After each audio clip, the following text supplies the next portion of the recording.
ഇന്ന് തന്നെ ഡൗൺലോഡ് ചെയ്യൂ. കാണൂ നിങ്ങളുടെ ഫേവറേറ്റ് ഷോസ്. ഞാൻ മതില് ചാടി വന്ന പെണ്ണൊന്നും അല്ല. 4 പേര് കാണുക താലി കെട്ടി കൊണ്ടുവന്ന പെണ്ണ യഥാർത്ഥ മരുമകള്. ഒളിച്ചു ചാടി വന്ന മരുമകളായവളുടെ പാത്രം കഴുകേണ്ട ഗതികേടൊന്നും തൽക്കാലം എനിക്കില്ല. എന്ത് പറഞ്ഞാലും മതിൽ ചാടി വന്നു.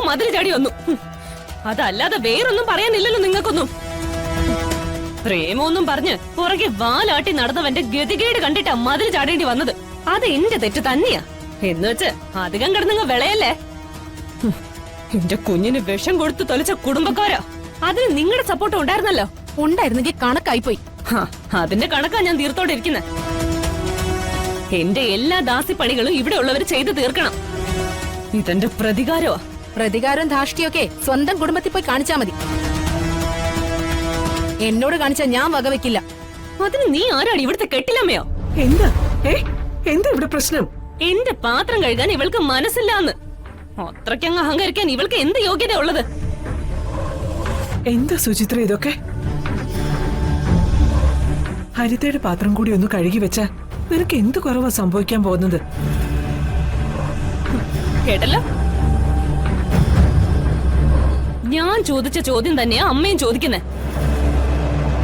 അപ്പോ തെറ്റ് നിങ്ങളുടെ ഭാഗത്താ. മോളെ വഴക്ക് വേണ്ട. നിന്റെ പാത്രം ഞാൻ കഴുകി വെച്ചോളാം. ഇവിടെ ശരിയാവും തോന്നില്ല. അടുക്കളക്കാരിയുടെ ആട്ടും തുപ്പും കൊണ്ട് ഔദാര്യത്തിൽ കഴിയേണ്ട ഗതികേടൊന്നും എനിക്ക് വന്നിട്ടില്ല.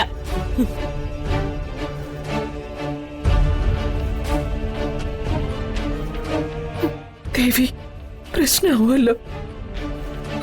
എനിക്ക് ഒരു സൗകര്യമില്ലല്ലോ.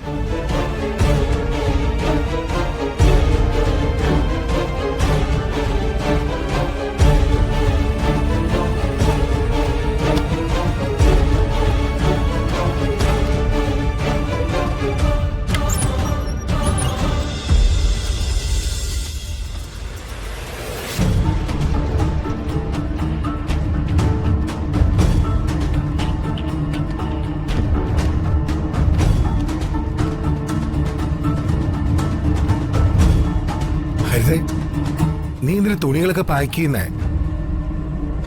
ഹരിത, എന്തു പറ്റി? നീ എങ്ങോട്ടീ പോകുന്നേ? ഹരിത, നീ എന്തെങ്കിലും ഒന്ന് പറ. എനിക്ക് നിന്നോടൊന്നും പറയാനില്ല. മറ്റുള്ളവർ ചോദിച്ചാൽ ഞാൻ എന്ത് പറയണം? എല്ലാം പെറുക്കി കെട്ടി നീ പൊറുതി മാറുകയെന്ന് പറയണോ? പൊറുതി മുട്ടിയാലേ പൊറുതി മാറുകയെ നിവർത്തിയുള്ളൂ. ഹരിത, നീ ഒന്ന് തെളിച്ചു പറ. മിണ്ടി പോരുത്.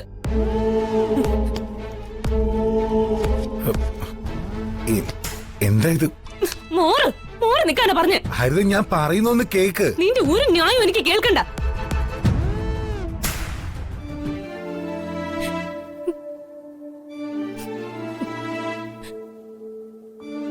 ഞാനിപ്പോ ആരുമില്ലാത്തൊരു അടുക്കളക്കാരുടെ മകളായി പോയില്ലേ?